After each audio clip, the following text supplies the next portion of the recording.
Ignition sequence start. 6, 5, 4, 3, 2, 1, 0.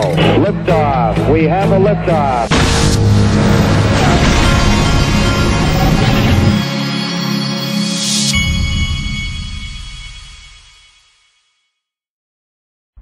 Hey everybody, this is the Digital Asset Investor, and at the end of this video, I'm going to show you something that kind of shocked me, and I think that it's possible that there's more to this. I'm not going to say that there is, but I'm going to downplay it. But at the same time, man, I've learned that there's no coincidences.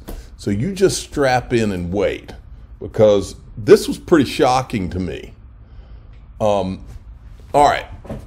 First, let's go over this. The official cool guy, the Digital Asset Investor channel, he's doing his Troomers only. And it's important to note here, all roads lead to China, ETHgate, Prometheum, FTX, DNC. He's having Brian Costello, who I consider to be a Chinese infiltration of the U.S. expert. He's been on Maria Bartiromo and other places. And he's also touched on ETHgate and the China issues there. Make no mistake, ETHgate's all about China, and ETHgate is everything. Okay? Speaking of, listen, watch this. I found this clip of the Prometheum CEO in Davos 2020. Watch this. At Prometheum, we're focused on the future of investing. So, in layman's language, that means you're encouraging people to trade using blockchain in securities that are already blockchain compliant? In layman's terms, I would say we're creating Wall Street 2.0 that integrates the benefits of blockchain and distributed ledger technology to introduce efficiencies, eliminate redundancies, and reduce costs. Okay, so what are the hurdles in front of you for getting that going? Presumably regulation is part of it. The industry has historically seen regulation as a burden. We view regulation as a sword and a shield that allows us to have investor protections and market integrity. While it might be slow in the regulatory process, regulation is inherently evolutionary, not revolutionary, and regulators are incredibly prudent. But we've worked with regulators for a long time now to ensure that they're comfortable with our blockchain-based securities ecosystem and the benefits it provides to investors, traders, and financial professionals. That was uncomfortably scripted. This, however, is not scripted, and it's the tell. ETHgate is everything, and it has to do with China, and that's the fact, Jack. Listening here today who want to get into the crypto game, what advice do you have? Read. There's so much information out there. I'd start with the Ethereum Homestead document. I think that what people need to understand is that most of crypto is based off smart contract-based blockchain networks, which is not exactly what Bitcoin is. But if you understand Ethereum and you understand its progeny, you really understand how everything plays out. All right. Then we have this. Apparently the Digital Chamber. I wanted to ask the Digital Chamber and Perry N. Boring, what did you know about these guys? Because they gave Prometheum the President's Circle. They got to join the President's Circle of the prestigious Digital Chamber, January 2020. I'd love to know what they know about that. Then I want to show you this from XRP Darren. I'm not going to read this whole thing, but he did a show that's going to be released at 5:30. He's a really smart guy. You should go give him a subscribe if you have not. But down here at the bottom, he did a show on Prometheum and Wang Zhang and Hashkey and all these Chinese ties. But here's where he's over the target. The SEC and their conflicts of interest are concerning. I'm not anti nor pro-China, but something is up when American companies have the doors shut in their face while China-backed corporations are having the door open. Trump blocked the MoneyGram and Ant Financial. Hinman represented Alibaba for their IPO. Simpson Thatcher have business in China. He's exactly right. Then we've got this, folks. Just in, financial giants Fidelity, Charles Schwab, and Citadel launched Bitcoin and crypto exchange. Well, do you remember this? Let me see. Here, Crypto Cowboy, who is the official cowboy of the Digital Asset Investor channel, says more free passes, and he's showing about this deal. And Panda, bullish Panda, it's happening right in front of us. First Prometheum, now EDX, Sequoia, Citadel, Fidelity backed. Sneaky stuff. But remember this, because he points it out. Citadel, Fidelity sponsored, when Bill Hinman showed up the other day, Fidelity and Citadel were the sponsors. But that's not all. Look who met with Gary Gensler the day before the lawsuit was dropped on Ripple. Heath Tarbert was there. Jay Clayton was meeting with Gary Gensler, and then Heath Tarbert. Okay, and here's who. He says Jay Clayton met with Gensler and Tarbert the day before the Ripple lawsuit. Heath Tarbert left the CFTC in March 2021. He's now the chief legal officer at Citadel. Here he is right here. All right, all of that makes me uncomfortable, as does this. And I say we don't really get political on this show because we don't have to, because I believe that both sides of the aisle have been compromised. First of all, it's important to understand Mitch McConnell is married to a Chinese woman, and we know that there's been Congress people who have had affairs with people that ended up being Chinese spies, and nothing's been done to them. And that these are people, I don't remember what the guy's name was, but he was on our intelligence committee or something, and nothing was done to this guy, and he still may be on it. Then you got this. Leader McConnell's married to someone from China, is my understanding. And he's got donor problems and a family issue.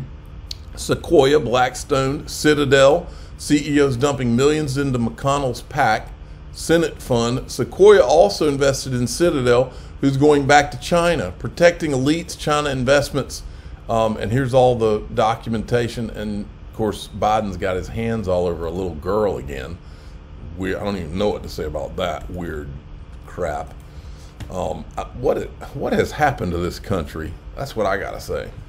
And then this Andrew, I don't even know who this guy is, but all I say to Andrew is welcome to the freaking party. He's just figuring out some things we've been talking about for 3 years. If BlackRock and Fidelity are approved for their ETFs, it sends concerning message about fairness in crypto. These two companies are very large and well connected. It's important for regulators to maintain a level playing field, granting approval to some while denying others based on size or connections is very concerning for the future of crypto. Andrew, there's a little thing called ETHgate. Go read up on it. Then we've got this from J.W. Verrett, who used to be like one of the advisors at the SEC. He's talking about the major questions doctrine, and what this reminds me of as I'm listening to this. Remember when Jay Clayton received a letter from the National Security, I can't remember what the guy's name was. Right before Jay Clayton dropped the lawsuit on Ripple, he was sent a letter from the national security apparatus in the United States and said, look, this blockchain thing, China is a threat here, and you need to look after the American interest. Right after that, Jay Clayton dropped the lawsuit. Listen to this. So what? Okay, and then we have this, $10 million per week leaving FTX. None going to victims. Welcome to the United States of America. My latest, FTX paid over $120 million in financial and legal advisor fees between February 1 and April 30th. Victims get nothing. How about that? John Deaton today at 3. He's going to be talking ETH, the only game in town. He's going to detail what the unsealed deposition reveals about what was previously documented about apparent attempt at regulatory capture for one token. Now this is what shocked me today, folks, because you got to follow it. And before I cover it, I want to make sure I explain to you that Mr. Huber is not saying that Nate Hinman was at the meeting. However, it's quite the freaking coincidence what I'm about to show you. Okay. And when I first saw it, I thought he was saying that Nate Hinman was there. But look, nothing would surprise me, folks. These people, the arrogance. But here's what he's talking about.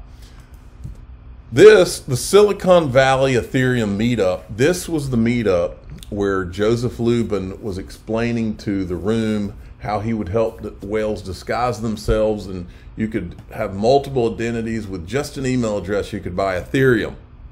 That's where it was. It was in Silicon Valley in 2014.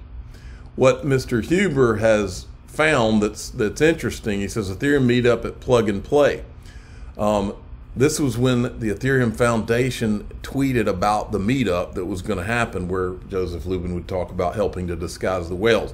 This is where it would happen, at the Plug and Play Tech Center in Silicon Valley. And what he's saying is that Nate Hinman later that happened in 2014. Then Nate Hinman just happens to be hired to be the senior director at Enterprise Tech at the Plug and Play Tech Center in 2017. Okay, and there's Bill and Nate right there. And again, I have never brought people's families into this stuff, and I'm not trying to bring people's families into it now. But Nate Hinman has entered the arena in that he's in this fintech space, and he's in the game. Otherwise, I wouldn't even bring him up. But folks, if I could have a list of the people that were in that room, and I will bet you it's people that would shock us all. Oh, what we could do with that list of the people in that room. In fact, we've even talked on this channel before about checking the private jet logs of who was landing there in Silicon Valley. If anybody out there has the ability to do that, we can get the date for that meetup, because trust me, there were some big people in that room that Joseph Lubin was talking to. And I wouldn't be a bit surprised if some of these SEC people were in that room too. I'm the digital asset investor. I'm not an investment advisor. This is for entertainment purposes only. Please subscribe, hit the like button, and tell your friends and family that I would not be completely shocked if Bill Hinman and his son were in that room that day. I think the arrogance of all these people is just unbelievable. Thanks for listening.